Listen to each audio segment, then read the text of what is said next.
guys, it's time to do another showcase. Today I have a painted picture frame that I am going to be adding to my Etsy shop. I am in the midst of a summer flash sale, so if this is added before that ends, it will not be discounted like the others since it is a brand new item. I'm going to get close up for you so you can see all these cute and lovely details.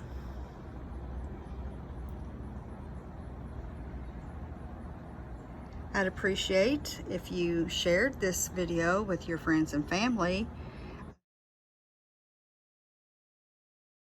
If you are not interested in this item, maybe they would like to purchase it. And the more people that see it, the better. Just to get some awareness of my shop out there.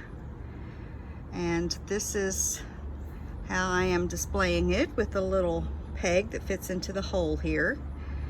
And you use these little metal pieces to bend to change the pictures out. If you don't want to display on a table and use this little peg, you don't have to use the peg. You can hang it up on the wall if you like. It's totally up to you. I hope you guys have enjoyed this showcase. I'm going to wrap it up for today. Until I see you again, enjoy the rest of your day. Bye-bye.